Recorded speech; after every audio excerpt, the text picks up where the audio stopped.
Un campo de algodón infinito bajo un sol abrasador. Cientos de espaldas encorvadas, moviéndose en un ritmo único y agotador.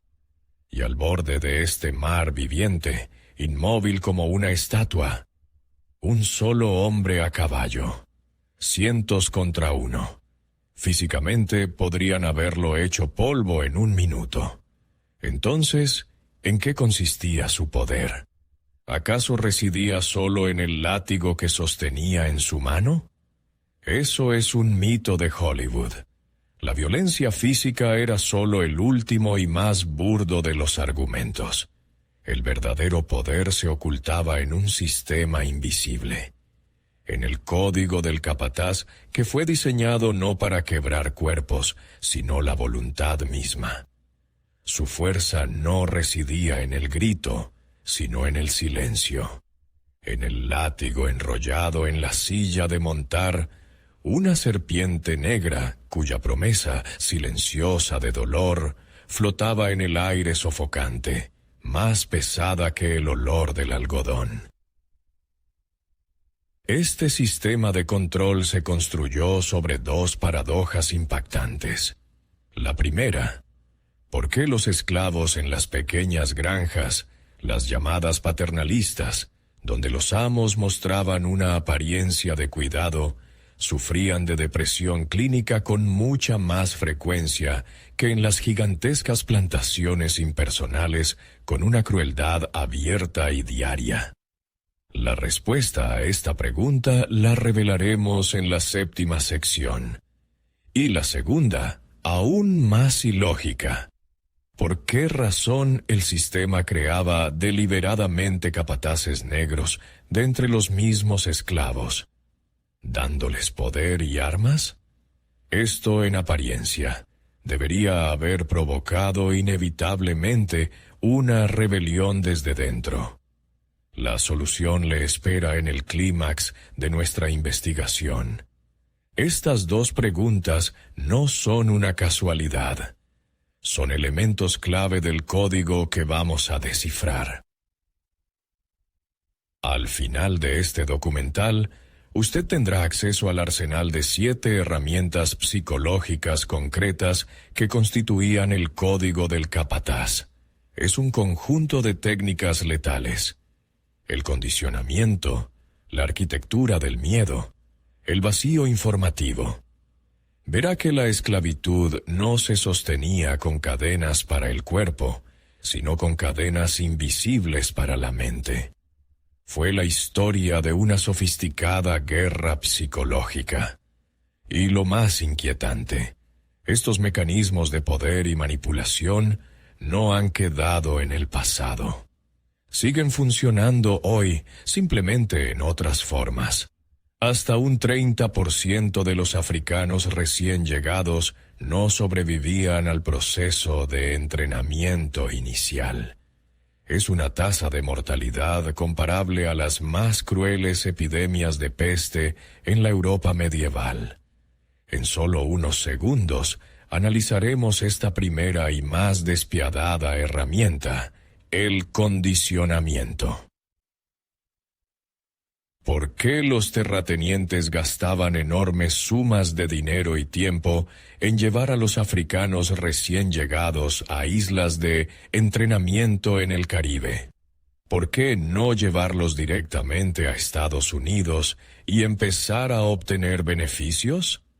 A primera vista, la explicación es simple. Este proceso, llamado seasoning o condicionamiento, era una aclimatación al nuevo clima, a las enfermedades y a la comida, así como un aprendizaje de órdenes básicas. Pero esto era solo una fachada. La llegada a este campamento no era una adaptación, sino una despiadada trituradora psicológica. Su objetivo, quebrar la voluntad, destruir la identidad y filtrar a los más débiles o rebeldes incluso antes de que llegaran a la plantación principal. Hasta un 30% de las personas no sobrevivían a este entrenamiento. No era un proceso de aprendizaje, sino una selección brutal, similar al temple del metal. Primero se calentaba al rojo vivo y luego se golpeaba con un martillo para eliminar todas las impurezas. La voluntad, el orgullo, el recuerdo de la libertad.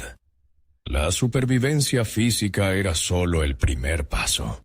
El siguiente golpe apuntaba a borrar la identidad misma de la persona. ¿Cuál era el primer paso para convertir a una persona libre en un objeto? ¿Qué le quitaban a su llegada, incluso antes que los grilletes? Su nombre. Los capataces les daban nombres nuevos, a menudo humillantes. César, Pompeyo, Jack. Parece una simple formalidad para el registro y el control, pero era una etapa clave de la deshumanización. Un hombre sin su nombre es un hombre sin pasado, sin conexión con su linaje, sin historia. Lo convertían en una página en blanco sobre la cual el amo podía escribir lo que quisiera. La culminación del proceso era la asignación del apellido del amo.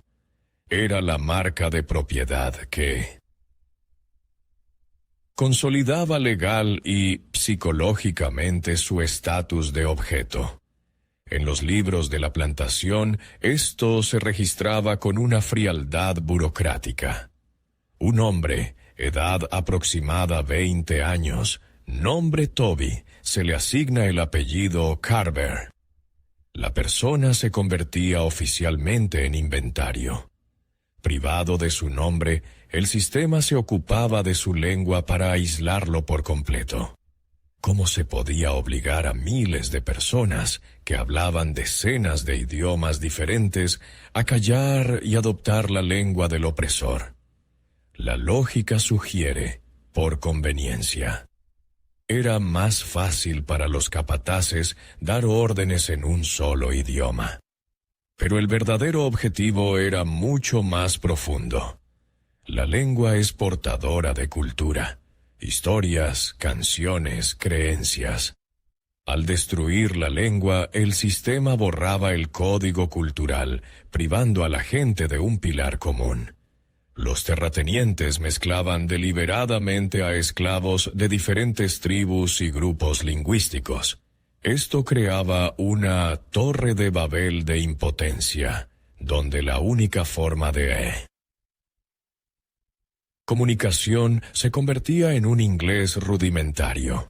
Imagine una comunidad como un muro de ladrillos. La lengua común es el cemento que une los ladrillos de las personas. Los capataces no rompían los ladrillos, lavaban el cemento. En lugar de un muro sólido, solo quedaba un montón de piedras indefensas. Este aislamiento total preparaba el terreno para la siguiente herramienta de control. El individuo quebrado y aislado estaba listo. Así, 3 etapas de condicionamiento. Una selección física brutal, el borrado del nombre y la destrucción de la lengua. A la plantación no llegaba una persona, sino un borrador, despojado de voluntad, pasado y vínculos. ¿Cómo mantener este estado de sumisión durante décadas? ¿Cómo evitar que la chispa de la resistencia volviera a encenderse? La respuesta del sistema fue genial en su crueldad. Crear la jaula perfecta para ese espíritu quebrado. Un sistema que había quebrado el espíritu. Ahora construiría para ese espíritu la prisión ideal. Una prisión. Sin muros. ¿Por qué las cabañas de los esclavos casi siempre se construían en hileras rectas en un espacio abierto y fácilmente visible? ¿Por qué no en el bosque, donde podrían haberse escondido? A primera vista, la respuesta es obvia. Así era más fácil para el capataz vigilar a la gente y evitar fugas. Es práctico, pero no era solo vigilancia, sino la implementación del principio del panóptico. La prisión ideal donde los reclusos no saben si están siendo observados en un momento dado y por lo tanto se comportan como si siempre lo estuvieran. La casa del amo en la colina era la torre. Las hileras de cabañas abajo eran las celdas. El esclavo nunca se sentía en privado. Esta supervisión constante eliminaba la oscuridad salvadora en la que se podía planear la resistencia. El sistema obligaba al esclavo a convertirse en su propio carcelero. Pero, ¿y si decidía escapar más allá de ese campo de visión? ¿Por qué en la mayoría de las plantaciones no había vallas altas? Al fin y al cabo, la mayoría de los esclavos de campo no estaban encadenados, pues esto dificultaba el trabajo. ¿Qué les impedía simplemente marcharse? La ausencia de muros era la trampa más astuta. El territorio circundante era hostil. Pantanos, bosques y patrullas de cazadores de fugitivos. Se pagaba entre $10 y $50 por su captura, creando toda una industria de caza de hombres. La plantación, con todo su horror, comenzaba a parecer un lugar predecible e incluso seguro. Los muros no eran necesarios porque la prisión principal estaba construida en la mente. El sistema creó una elección entre un infierno conocido y un horror desconocido. Y para controlar no solo el espacio, sino también el tiempo, el sistema utilizaba el sonido. ¿Qué función cumplía la campana cuyo tañido resonaba sobre los campos? ¿O el sonido de un cuerno? La explicación, simple, era el análogo de la sirena de una fábrica. Una señal para el comienzo y el final del trabajo. Pero no era una sirena, sino el metrónomo de la esclavitud. Su sonido despojaba completamente a la persona del derecho a disponer de su propio tiempo.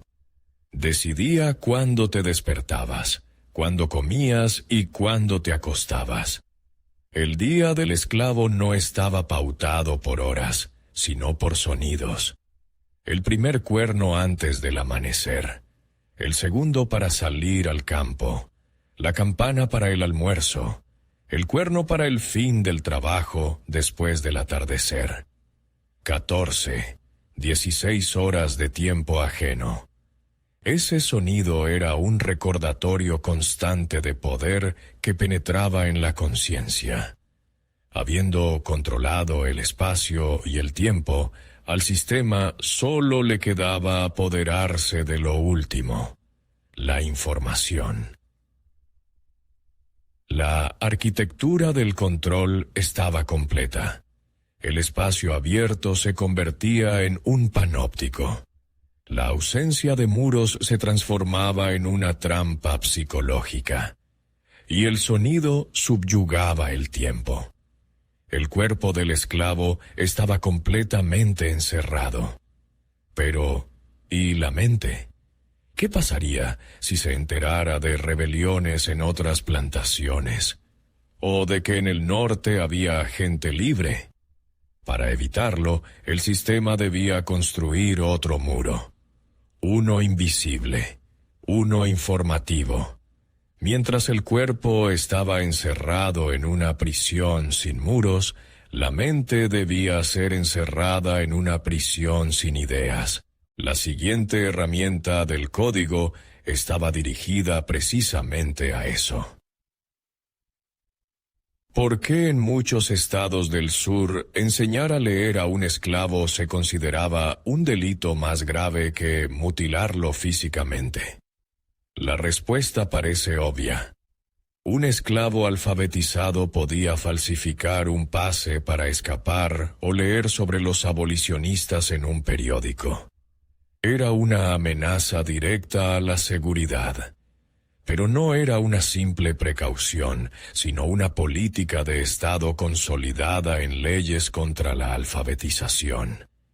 En Carolina del Norte, según una ley de 1831, un hombre blanco podía ser multado con $200 por enseñar a leer a un esclavo. Esto equivalía a varios meses del salario medio. El sistema no temía a los documentos falsificados, temía a las ideas. Una sola frase de la Declaración de Independencia, todos los hombres son creados iguales, podía hacer estallar los cimientos ideológicos de la esclavitud desde dentro. Pero incluso en esa oscuridad, la gente se comunicaba. ¿Cómo controlaba el sistema lo que no se podía prohibir? Los rumores. No los prohibía, los lideraba. En lugar de luchar contra la información, los capataces creaban la suya propia. A través de una red de soplones y filtraciones deliberadas, se difundían historias sobre los horrores insoportables de la vida en el norte industrial, sobre esclavos fugitivos capturados y torturados por los indios, sobre cómo la libertad era hambre, frío y muerte. Era un veneno informativo que se inyectaba en el organismo de la sociedad. No mataba de inmediato, pero envenenaba lentamente el pensamiento, haciendo ver la medicina, la libertad, como una amenaza, y la enfermedad, la esclavitud, como la norma. Imagine que todo lo que sabe del mundo exterior se lo cuenta su carcelero. ¿Cuánto tiempo tardaría en creer que la libertad es más peligrosa que el cautiverio? Hagamos un experimento mental. Usted ha nacido y crecido aquí. No tiene libros, ni radio, ni internet. Toda la información sobre el mundo la recibe de una sola persona, su amo. Él le dice que fuera de la plantación reina el caos, la crueldad y el hambre, que solo él le protege. ¿Cuánto tiempo se necesitaría para que sus relatos se convirtieran en su realidad y los muros de su prisión en un símbolo de seguridad? Este vacío no solo quebraba la voluntad de actuar, sino la capacidad misma de soñar con otra vida. 3 simples pasos: aislamiento, monopolio de la información y repetición constante de mentiras. Pero la historia de un hombre que aprendió a leer demuestra el poder destructivo que poseía el conocimiento. Se llamaba Frederick Douglass. De niño consiguió astutamente que unos chicos blancos le dieran clases de lectura a cambio de pan. Al principio era simple curiosidad, pero una palabra que leyó, abolicionismo, transformó su mundo. El conocimiento sobre la libertad y los derechos humanos lo convirtió de un simple cuerpo sufriente en una persona consciente de sí misma. No le trajo la felicidad. Douglass escribió: «La alfabetización me hizo un esclavo aún más desdichado, pero me dio la fuerza para luchar por la libertad». Su historia es un microcosmos de lo que tanto temía el sistema. En 1845, cuando se publicó su autobiografía, Douglass se vio obligado a huir a Gran Bretaña. La publicación lo convirtió en el esclavo fugitivo más famoso y en el principal objetivo de los cazadores. El conocimiento estaba al alcance de unos pocos. Para la mayoría, el sistema utilizaba palancas mucho más universales, castigos caóticos y recompensas impredecibles. ¿Por qué el sistema a veces castigaba cruelmente al trabajador más diligente y sumiso, mientras que de repente recompensaba al perezoso o al que había cometido una falta? A primera vista, parece un simple capricho. Pero no era una casualidad, sino un cálculo frío. El objetivo de esta imprevisibilidad: destruir por completo en la conciencia de la persona la conexión entre sus acciones y las consecuencias. Cuando no puedes predecir por qué te golpearán y por qué te elogiarán, dejas de intentar controlar nada. Es el camino directo hacia un estado de indefensión aprendida. Cuando una persona deja de evitar el sufrimiento, incluso cuando surge la oportunidad. El sistema creaba apatía deliberadamente. Era como caminar sobre un hielo que se agrietaba sin lógica alguna. Pronto, dejas de buscar un camino seguro y simplemente te quedas inmóvil, temiendo dar cualquier paso. Esta imprevisibilidad quebraba la voluntad del individuo. Pero, ¿cómo funcionaba con la multitud? A través del ritual público. La flagelación pública, que todos eran obligados a presenciar, no era solo un acto de intimidación, sino un teatro de poder bien pensado. El castigo de uno servía de lección para cientos. Es la lógica básica del control. Sin embargo, lo principal en este teatro, la elección de la víctima, a menudo era demostrablemente aleatoria o por una falta insignificante. Esto enviaba un mensaje. Cualquiera, incluso el más sumiso, puede ser el siguiente: no hay reglas. Nadie está a salvo. En ese momento, los demás no solo sentían miedo, sino también un alivio subconsciente. Gracias a Dios, hoy no he sido yo. Este instinto de supervivencia destruía la solidaridad. El capataz a menudo obligaba a los parientes cercanos de la víctima, al marido o al hijo, a sujetarlo durante el castigo. Era una jugada diabólica que convertía a la familia, de un pilar de apoyo, en cómplice de la tortura. El látigo era comprensible, pero el arma más insidiosa en este vaivén era la zanahoria. Una porción extra de comida, un trozo de tela, un raro día libre. ¿No era esto una motivación inteligente? Parece una táctica de gestión estándar. En realidad, la zanahoria era otra herramienta de control. No se daba tanto por el trabajo duro como por la lealtad y la delación. Esto fomentaba el espionaje interno. Enfrentaba a las personas entre sí en una lucha por el favor del amo y destruía lo último que quedaba: la confianza. La zanahoria más terrible de todas era la promesa de libertad. Se les daba a los más sumisos, pero se cumplía en casos contados. Esta falsa esperanza era la cadena más fuerte. Hacía que soportaran décadas, creyendo que la libertad se podía ganar. Menos del 1% de los esclavos en el sur profundo obtuvieron la libertad por voluntad de su amo en toda su vida. El sistema quebraba la voluntad del individuo a través de la imprevisibilidad. Pero para quebrar la voluntad del grupo, era necesario destruir lo que lo unía. El sistema del palo y la zanahoria, a través de su imprevisibilidad, sumía a la persona en un estado de indefensión aprendida. A través de rituales públicos y el fomento de la delación, destruía la confianza. El individuo estaba quebrado. Pero incluso las personas quebradas pueden unirse si tienen algo en común: familia, cultura, fe.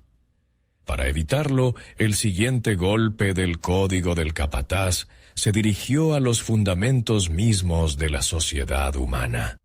Se utilizaron dos palancas: la imprevisibilidad y la desconfianza.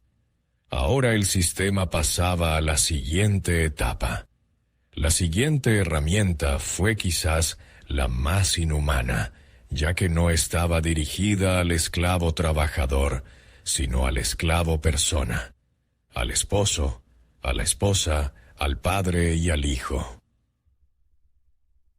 ¿Por qué el sistema alentaba a los esclavos a formar familias si cualquier unión era una amenaza para el control? La respuesta es cínica. La familia no era reconocida por la ley, y por lo tanto era el rehén perfecto. En la superficie parecía una inversión pragmática en la reproducción de mercancía viva. Pero el verdadero objetivo era otro. La amenaza de vender a la esposa o a un hijo paralizaba la voluntad de resistir con más eficacia que cualquier grillete. Según estimaciones de los historiadores, aproximadamente 1 de cada 3 matrimonios se rompía por la venta de uno de los cónyuges. El sistema funcionaba como una balanza. En un platillo ponía la ilusión de una familia, y en el otro la amenaza real de la separación, obligando al esclavo a equilibrarlos con su total obediencia. Y esto explica por qué el siguiente paso del sistema fue una guerra no contra las personas, sino contra sus canciones. ¿Qué amenaza representaban los ritmos de los tambores o el canto coral? Los códigos de esclavos de muchos estados prohibían explícitamente los instrumentos y rituales africanos. Los amos lo llamaban una lucha contra la barbarie en aras de la disciplina. Pero era una mentira. La música y las tradiciones orales no eran entretenimiento, sino la memoria colectiva y el lenguaje de la solidaridad. En los ritmos de los tambores podían codificarse mensajes, y en las canciones vivía la esperanza. Al prohibir la cultura, el sistema borraba el nosotros, convirtiendo a un pueblo en una multitud atomizada sin un pasado común. En Carolina del Sur, tras la rebelión de Stono en 1739, se aprobó una ley que prohibía a los esclavos usar tambores, considerándolos instrumentos para organizar revueltas. Cuando la memoria colectiva es borrada, solo queda la fe personal. Y el sistema encontró una manera de someterla también. ¿Por qué los terratenientes, que prohibían la alfabetización, construían iglesias para los esclavos? No era por preocupación por la salvación de sus almas. Era un gaslighting espiritual. A los esclavos no se les predicaba toda la Biblia, sino solo aquellas citas que llamaban a la sumisión. Incluso existían Biblias para esclavos especiales, de las cuales se habían eliminado todas las ideas peligrosas. En la edición de 1807 se eliminó alrededor del 90% del Antiguo Testamento y el 50% del Nuevo. Desaparecieron todas las menciones al éxodo de los judíos de Egipto. El sistema inculcaba: tu situación es el orden divino, y rebelarte contra tu amo equivale a rebelarte contra Dios. Era como una presa. El flujo de la fe no se bloqueaba, simplemente se redirigía para hacer girar las turbinas de la obediencia. Estos 3 golpes, a la familia, a la cultura y a la fe, estaban dirigidos a destruir los 3 pilares externos de la personalidad. Primero, se privaba a la persona de sus seres más queridos, luego del sentido de pertenencia a un pueblo, y después de la conexión con una fuerza superior. Como resultado, quedaba solo frente al sistema, completamente desorientado. Pero quedaba un último bastión: la autoestima personal. ¿Cómo se puede obligar a millones de personas no solo a obedecer, sino a creer sinceramente que merecen su situación? Para ello, el sistema estaba dispuesto a lanzar su virus psicológico más potente, la idea de inferioridad. En la siguiente parte veremos cómo funcionaba. ¿Cómo hacer que una persona no solo obedezca, sino que acepte voluntariamente la idea de su propia inferioridad? No se trataba solo de un trasfondo de humillaciones diarias. Era una guerra de información total, respaldada por la pseudociencia. Médicos destacados de la época, como Samuel Cartwright, publicaban tratados que demostraban la inferioridad biológica de los africanos. En 1851 incluso describió la drapetomanía, una enfermedad mental que supuestamente hacía que los esclavos se escaparan. Cuando todo el mundo a tu alrededor, desde el científico hasta el sacerdote, declara con autoridad que eres un ser inferior, la duda nace en la propia víctima. Este fenómeno se llama opresión internalizada. El esclavo comienza a verse a sí mismo con los ojos del amo. Y la forma más destructiva de esta arma se disfrazaba de bondad. Precisamente por eso, como prometimos, los esclavos en las pequeñas granjas con amos bondadosos sufrían de depresión con más frecuencia que en las plantaciones impersonales. La lógica sugiere menos violencia, menos trauma. Pero la psicología dice lo contrario. El amo bueno creaba la ilusión de una relación casi familiar. Pero detrás de esa máscara se escondía un control total. En una gran plantación había anonimato, un mundo propio. Aquí el esclavo estaba bajo el microscopio del cuidado las 24 horas del día. Este paternalismo no actuaba como un latigazo, sino como una asfixia lenta. El amo privaba al esclavo del oxígeno de su propia voluntad. El constante gaslighting del tipo «yo te cuido y tú eres un desagradecido» no provocaba ira, sino un sentimiento de culpa. Privaba a la víctima del derecho a protestar. Pero, ¿qué ocurría si un esclavo, a pesar de todo, mostraba no debilidad, sino talento? Cualquier manifestación de inteligencia que fuera más allá del rol asignado se percibía como una amenaza directa. ¿Por qué?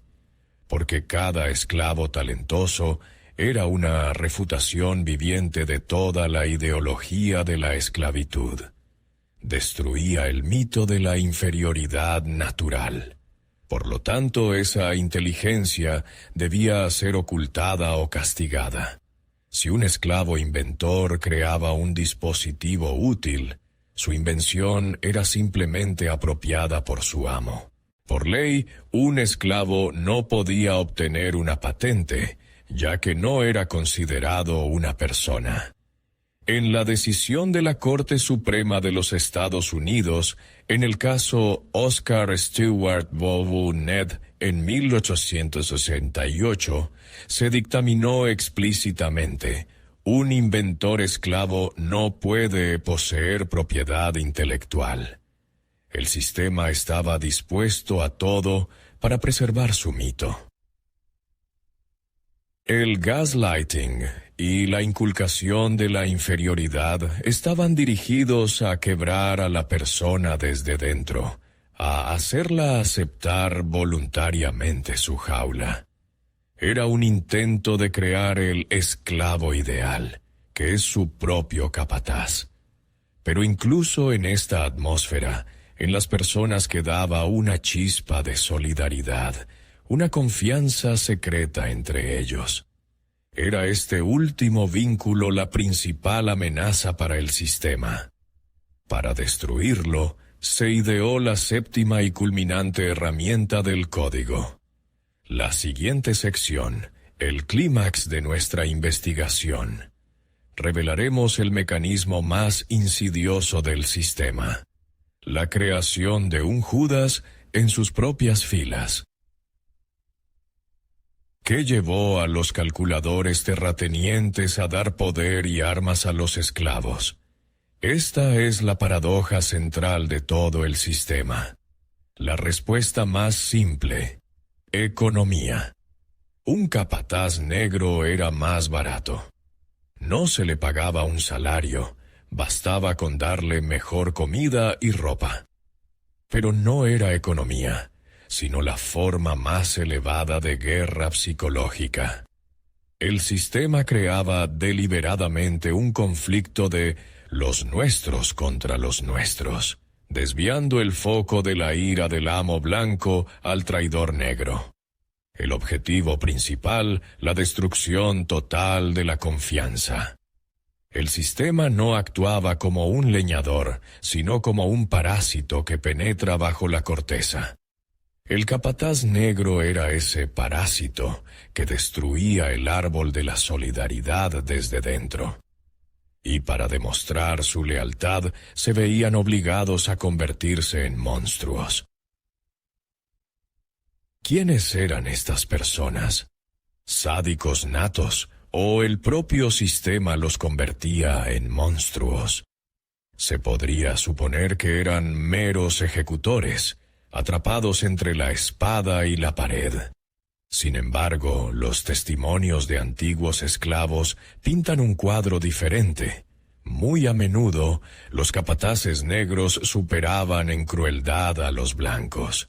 Para justificar su traición ante sus propios ojos, necesitaban distanciarse al máximo de los demás. La crueldad se convertía en una forma de demostrar, tanto al amo como a sí mismos, que eran diferentes. En el sonido de su látigo no solo había la crueldad de la orden, sino también la furia de la autojustificación y el miedo animal de volver a ser como su víctima. Pero mientras unos se quebraban, otros preparaban rebeliones. Y aquí el sistema encontró un antídoto. Los capataces de entre los esclavos eran los ojos y oídos del amo, sofocando las revueltas en su origen. Pero su principal efecto era preventivo. Cuando no sabes quién en tu entorno es amigo y quién es informante, la idea misma de una conspiración secreta muere. La paranoia total mataba la confianza. Pero en 1831, la ilusión de control se derrumbó. La rebelión de Nat Turner fue un shock para los esclavistas. La reacción fue una escalada sin precedentes. Los códigos de esclavos se endurecieron y la institución de espías internos se reforzó enormemente. Durante los 2 meses posteriores a la rebelión, más de 200 afroamericanos fueron asesinados sin juicio en Virginia. Fue un acto de terrorismo de Estado para paralizar la voluntad de resistencia. Hemos desglosado las 7 herramientas. Ahora es el momento de ensamblar esta máquina infernal. La institución de los capataces negros fue la cúspide del código, su elemento más cínico, que atacaba el último bastión, la solidaridad. Ahora que las 7 partes del mecanismo han sido reveladas, desde el condicionamiento hasta la traición interna, podemos armar este mosaico. Los 7 engranajes de esta máquina infernal están ante nosotros. No solo ensamblaremos este sistema, sino que también trazaremos paralelismos impactantes con el mundo moderno, mostrando cómo estos eternos principios de manipulación continúan operando en nuestra vida cotidiana. En la parte final, verá el esquema completo del código del capataz y descubrirá cómo sus principios se aplican hoy contra usted. Hemos examinado cada engranaje por separado. Ahora veamos cómo se acoplan en una única máquina de aniquilación de la voluntad. El condicionamiento quebraba la personalidad, dejándola indefensa ante la arquitectura del control y el bloqueo informativo. Sobre esta tierra arrasada se asentaba el vaivén de la indefensión, socavando la voluntad de luchar. La atomización del alma privaba del último apoyo. El gaslighting obligaba a aceptar la jaula como la norma. Y el golpe final lo asestaba la institución de la traición, matando la esperanza de unidad. Sin el bloqueo informativo, el vaivén del miedo no habría funcionado. Sin la destrucción de la familia, el gaslighting habría sido impotente. Este sistema no era solo una cadena, sino una jaula perfectamente diseñada. Sus barrotes, el control físico. Su cerradura, el bloqueo informativo. Su suelo electrificado, la imprevisibilidad de los castigos. Este sistema fue creado para las plantaciones. Pero sus principios resultaron ser espantosamente universales.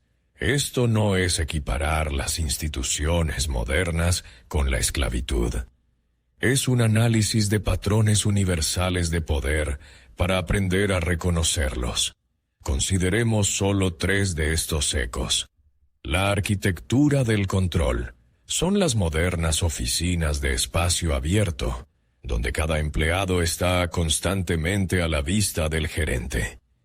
El sistema del palo y la zanahoria son los sistemas de bonificación opacos, donde las reglas cambian, creando indefensión aprendida en los trabajadores. El gaslighting es una táctica clásica en las relaciones tóxicas, donde una pareja te hace dudar de tu propia cordura. Estos mecanismos funcionan porque atacan miedos básicos. Conocer el código del capataz es una vacuna contra la manipulación. Es una herramienta para ver las cadenas invisibles en tu propia vida. Pero la historia de la esclavitud no es solo una historia de opresión. Incluso en ese infierno, el sistema no pudo destruir lo más importante, el espíritu humano. La gente se enseñaba a leer en secreto, desafiando las leyes. Crearon los spirituals, canciones en las que codificaban la esperanza y los planes de fuga. Continuaron amando y formando familias, a sabiendas del riesgo de la separación. Esta historia no solo provoca horror, provoca una admiración inmensa por la fortaleza de quienes pasaron por ese infierno. Su capacidad para preservar la humanidad en condiciones inhumanas es la lección principal. El sistema era fuerte, pero el espíritu humano resultó ser más fuerte. Para 1860, alrededor del 5% de los esclavos habían aprendido secretamente a leer y escribir. Fue un acto de desobediencia colosal, un símbolo del inextinguible anhelo de libertad. Comenzamos con la pregunta de cómo una minoría controlaba a una mayoría. La respuesta: no con cadenas, sino con psicología. Pero ahora nos enfrentamos a la pregunta final. Hemos recorrido el camino desde el shock del condicionamiento hasta la perfidia de la traición interna. En un lado de esta guerra estaba el látigo, que quebraba el cuerpo. En el otro, los hilos invisibles de la mentira, que mutilaban el alma. Ahora, la pregunta final para usted. Después de haber analizado las 7 herramientas de este código, ¿cuál considera que fue el arma principal en el arsenal del capataz? ¿La violencia física o la manipulación psicológica? Escriba una sola palabra en los comentarios: violencia o manipulación. Veamos qué veredicto emite nuestra comunidad. Este debate continúa entre los historiadores hasta el día de hoy. Su opinión es una parte importante de esta discusión. Gracias por haber recorrido este camino con nosotros.